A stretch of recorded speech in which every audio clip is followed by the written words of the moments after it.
Hello and welcome to a very special How I Paint Things Part 2. I've been looking forward to doing this. What we're going to do today is all of the extra steps that are really going to finish off this knight, because at the moment he's, done. He's not really. We can't even pretend, but this is enough. I would put it on the table and have a fool around, but we're not going to call it done yet. There's plenty left to do. What I'm going to start off with, we've got these two plates, his tilting plate and his gun shield here, which should both also be Avalanche Sunset. They should match the rest of the armor. Now this might change depending on which house you're painting, so, check in the, what is it called now? Questa Imperialis? The Knight Codex.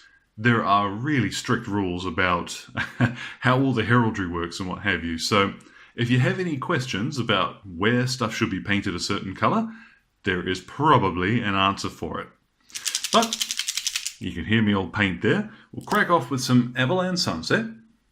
I'll put that there, and we'll just grab a little bit of water in my brush and mix that. Maybe a little bit more paint actually. Now I'm going to use a medium base brush because I like the flat sort of brushes for this. And all we need to do is expertly arrange this in front of the camera, which is a little bit of a mission, and just start painting this on. Now you will need 2 thin coats of this, and again, if you have any issues, just double check with your book on what color things should be.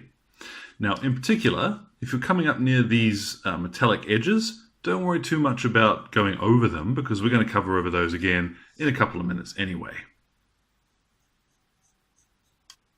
So there we have it. At last, the yellow base coats are complete. Now, that actually took me 3 coats to get where I wanted with those, and I left a couple of minutes between each for that to dry. It is a strong case for wanting to paint a slightly darker house. Something a little easier to paint than yellow. Oh well. Also, I would investigate whether or not it's easier to have this gun shield off so that you could spray that in the same manner that we did the rest of the carapace. But it wasn't too much work. It's just a little time consuming is the only thing. So what I've got next is my Uriel yellow, or Iriel yellow, definitely never Uriel yellow. And we're going to go over the top of all of the yellow with this. Now I've given the game away slightly. I've got here my extra large base brush. Now I'm going to use this because I really like the flat edge to it. And you'll find when you are painting across a large broad surface, being able to do so with as few brush strokes as possible is ideal, because especially with these thin colors, you want to try and avoid any strokes showing up in your paint, so the less of that you can do, the better. Now I've also got a couple of my little cheaper brushes. Now I do recommend go check out your stationery section in, like I got these out of a supermarket style thing. Americans, I know you've got CVS. They might have something similar to that, or you can just try at a hobby store. These cost a couple of euros a piece, and they're going to do exactly what I want. All right, synthetic tip, but it doesn't matter. All I want it to do is when I get to these smaller areas, be able to do the same smooth transition between the 2 coats. So, without any more mucking around, let's get our Iriel yellow. Now you want to be careful when you're dipping these brushes into your water, okay? Because they will pick up a lot of water real fast. So I'm going to squeeze most of that off. And then, all right, that looks about right. All I'm going to do now is just start from the center, let's say, and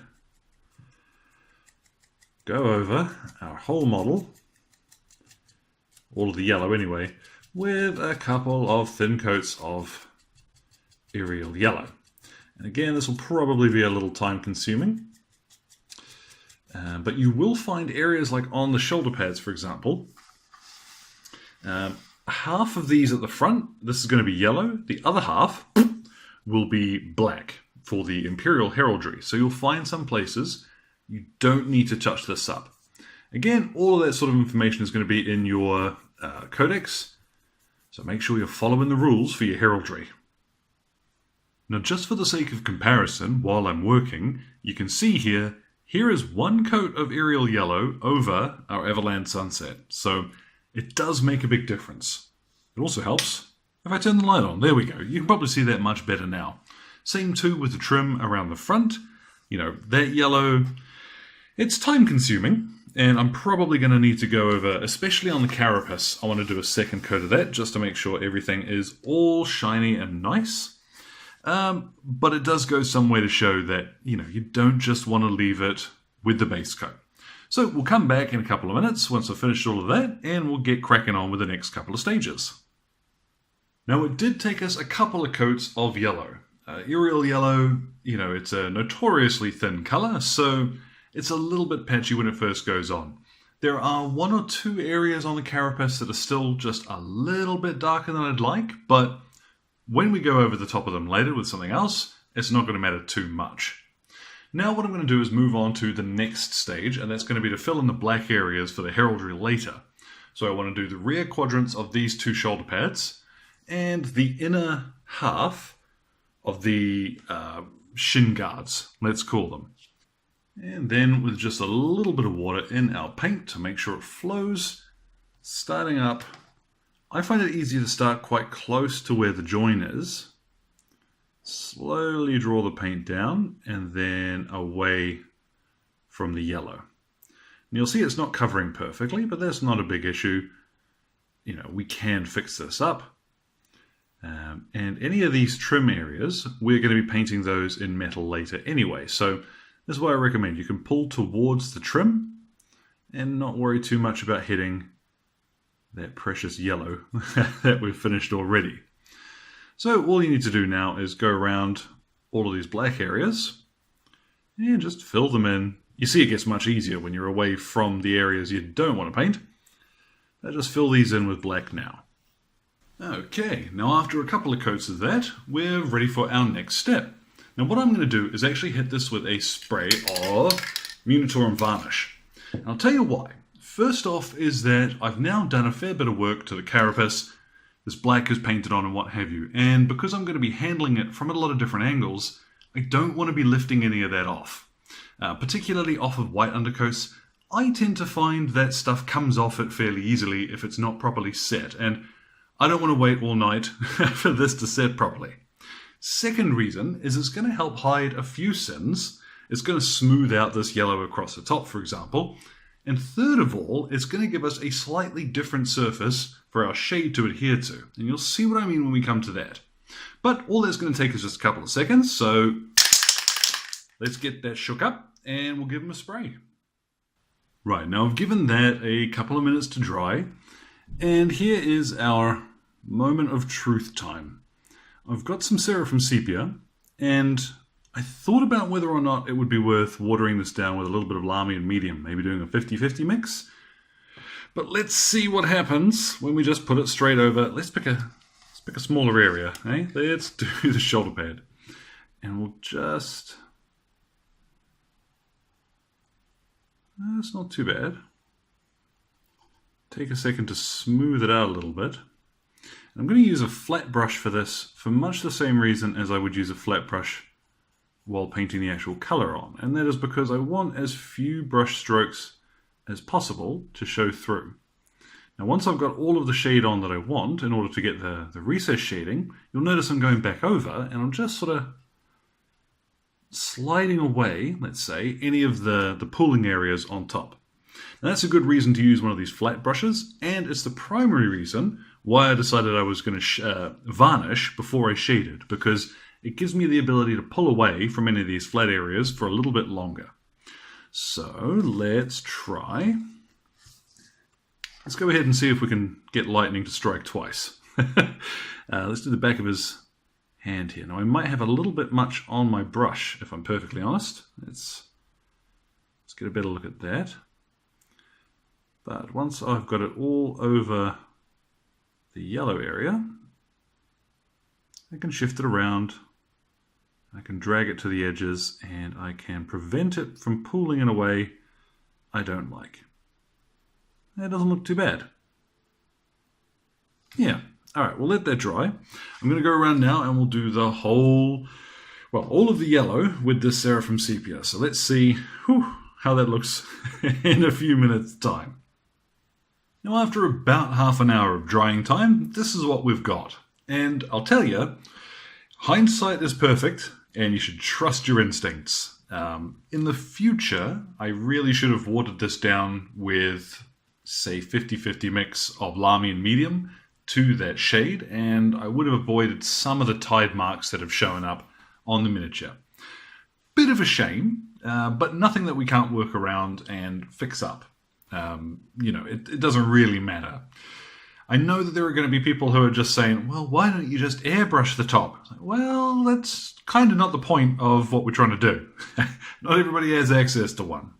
Now, what I'm going to do is, on the subject of sort of airbrushing and trying to get a soft transition of color along some of the surfaces of the model, we're going to do some dry brushing.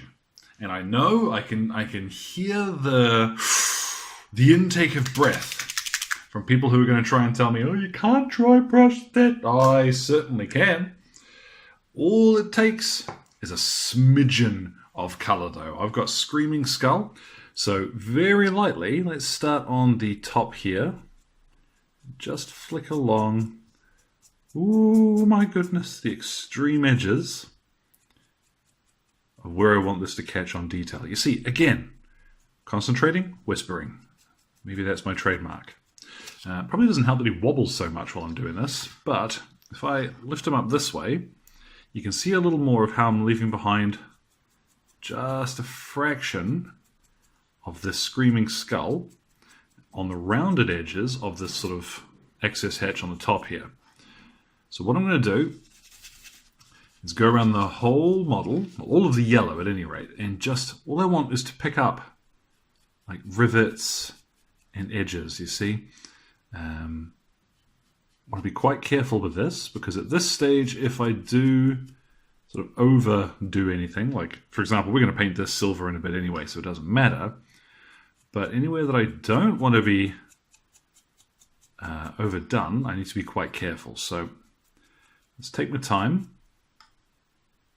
That wasn't properly dried. Oh, no. But yes, we'll come back. We've seen the technique. Let's have a look at this when it's finished. Now that's our yellow finished for the time being. Now you'll see there are a few areas where it's caught a little bit more, particularly along these support railings and what have you.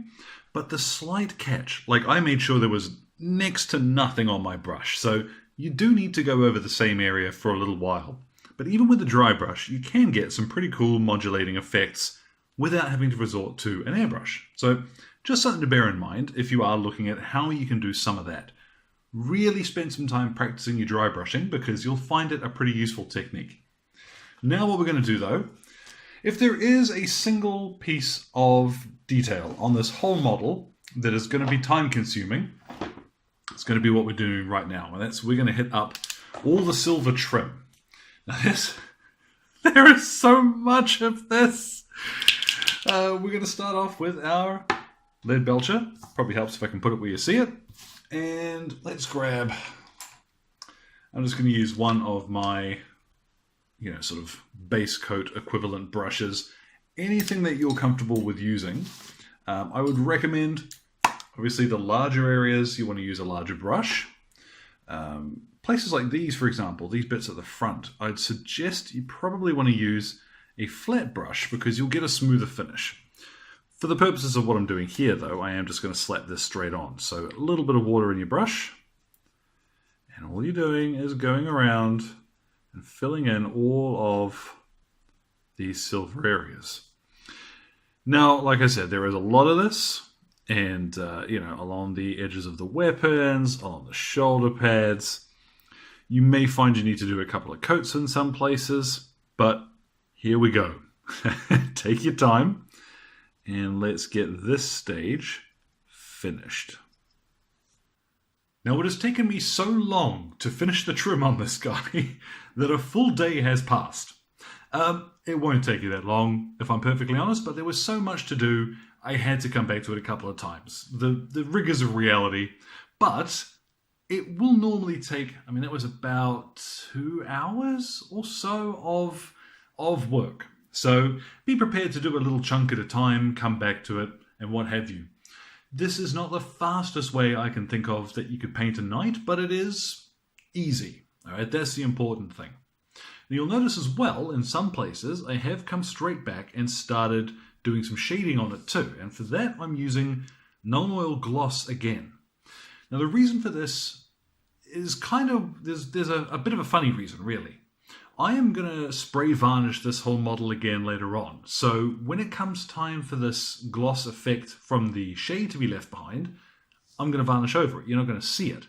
The main reason I'm using the gloss version rather than the normal non-oil is how it collects around these rivets and what have you. So I'll show you what I mean with that.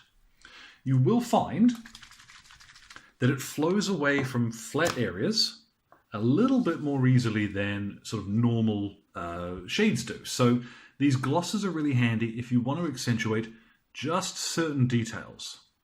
Now, for the sake of it, I have been doing all of the metal rather than just around the rivets. But if you wanted to save a little time, you could just load up your brush and just dab around the rivets. You know, for completion's sake, I am painting far too much on there, but I am painting all of the metal in this. So I've done most of this already. What I'm going to do is go around now and just finish off this front panel here and around his helmet. And we'll come back, we'll give that about half an hour to dry, and we'll see what he looks like when that is finished. Now while that dries, I'm going to move on and I'm going to use some Rakarth flesh to base coat the scrollwork on his chest here. But I did just want to quickly point out, if you are like me, then for the love of the Emperor, the Omnissiah, and anything else, make sure that your thumbs are clean if you're going to pick up your model and hold it from certain angles, because you don't want to... Oh, I could just scream for 100 years. Short of starting over with that panel, there's not much I can do, and frankly, I'm going to try and find a way to put a transfer over it. Oh, geez. But anyway, let's get out our, what is this? Rakarth flesh. And same as always, just a little bit of water in your brush to thin that out. And again, these things are such a funny angle to try and show you on the screen. So, you know, by now this is just a case of painting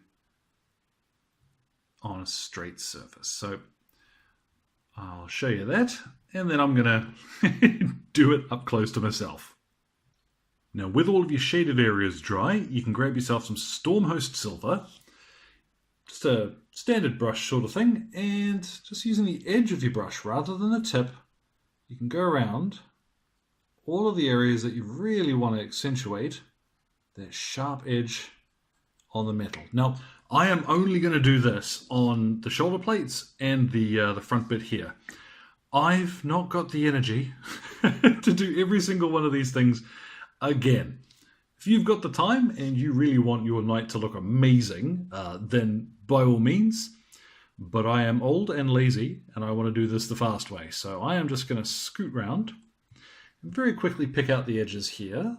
Maybe just a couple of cool little bits along the top. But we'll come back and see what that looks like when I'm finished with that. Now at the same time, grab yourself that little Stormhost Silver and this little window thingy on the top. There are a bunch of ways you can paint this, but I'm going to silver it in and then hit it with one of the shades. Not shades, sorry, a glaze, just to finish that off nice and quick. So, Stormhost Silver first of all. Now I'm going to use some Guilliman Blue for this. You can use the gemstone paints, but I tend not to have the best luck with them, if I'm honest. So I'm going to stick to what I know. There is also the video I've done on painting lenses and screens and stuff like that, which you might find useful. I'll link that at the end of this video here. Just go up to the edges there and paint towards one side. Now it's not the fanciest finish, but it'll do the job. Now grab yourself out your Retributor armor again, and we'll just push that back a little. I tell you, here's one of the trickiest things I've had to try and paint with the camera in the way.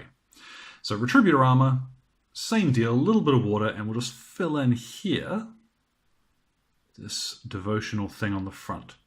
Now, obviously, if you were doing a Questor Mechanicus, they'll have a different sigil up here, and you can choose how to paint that, but I'm going to do this one gold because I think it'll stand out nice. Now, again, we're going to move around a little bit. I've got my ordinary medium brush, and I've got Seraphim Sepia here, and we'll just put a little bit of this over our devotional thingamajigger. What do you call this? Scrollwork. Goodness me, I can't even get the words out today, let alone paint the bleeding things. And then a little Reikland Flesh Shade over the gold. Now you might want to do this in Seraphim Sepia as well. You might want to do Agrax Earthshade up here. There are a few different recipes for, different appearances for gold. I like this really rosy look for like a nice, polished, well-kept look. And it gives us a little bit of room where we can highlight up and make the corners look a bit shinier. So let's just let that dry and we'll crack on from there. Now with that shade dry, I've got my Liberator Gold, and we'll just go in and highlight a couple of the edges of this just to bring out a little bit more of the shape of it. So in front of the old Scully there. Oh dear, that didn't go terribly well. This is what happens when I'm trying to paint from across the room.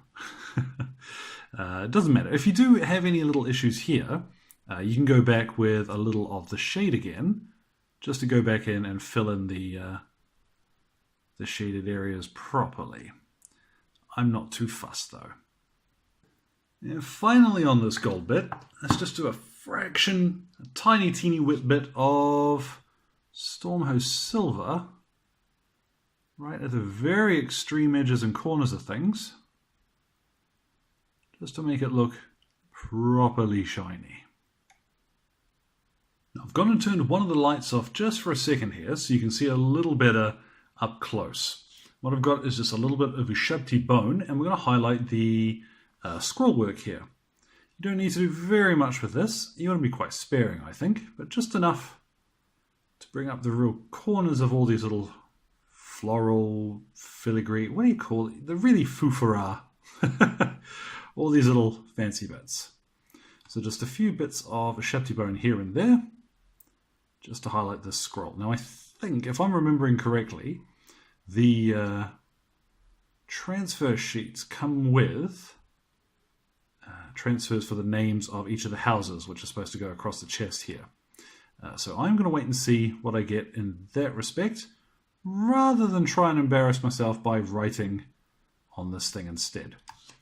There we go, nice and quick. That before he's ready for the table, you absolutely must paint. And that is going to be this little icon for the Crux Mechanicus on the back of him here. There might be one or two of these on your miniature, but you can of course determine how you want to do that. So we'll start off first of all, quick splash of white, and then fill in your other side in black. And then, as if by magic, with a little bit of clever editing, the knight is finished. Now, there is so much more that I could do to this guy. I've seen people do these railings in metal, these escape hatches or what have you, maintenance access hatches in red or anything like that. And obviously I've still got the decals to do when they come along. And when they do, I'll probably do a video on how I'm going to get those on too, because they are quite big. And I think it might be interesting to cover how you can do such large things like that. Now, I've deliberately done quite a simple base. Reason being, my armies are not on anything sort of, a display base or anything like that. So I wanted it to match my Imperial Guard, and you guys might have seen those. Now, I do just want to point out, you will find better looking knights out there. The purpose of this is, as always, to show you guys something that can be easily replicated with, a surprisingly low number of paints. There are a lot of places where I could go back and do more detail. And to be honest, over time, I probably will. I'll come back and I'll touch in areas that I want, but I wanted to get this guy finished. I've been really excited about this. And to be able to just put him on the table like this is enough for me. That's really satisfying to have him at this stage. And now he can be an ongoing hobby project. So whenever I've got a few minutes, and I want to do something out of the ordinary, I can pull my knight out of his case and add a few more details. So hopefully, guys, something there was useful to you. You might have seen something interesting that you've not come across before. I think maybe the assembly notes might have been one of the more interesting parts that you might have come across. But I have heard people say they don't want to get a knight because they are intimidated by the idea of painting it. And, I really want to just say, look, it doesn't have to be hard. We aren't looking to win Golden Demon. And if ever you've been intimidated by the idea of putting one of these guys on the table, it doesn't have to be difficult. So, like I said, hopefully something there was interesting to you guys. If you liked it, feel free, drop a comment in the old box below. My Twitter and Facebook are both linked there too. So as ever, thank you very much for your time, guys. Go out, grab yourselves a knight, and enjoy the rest of your day.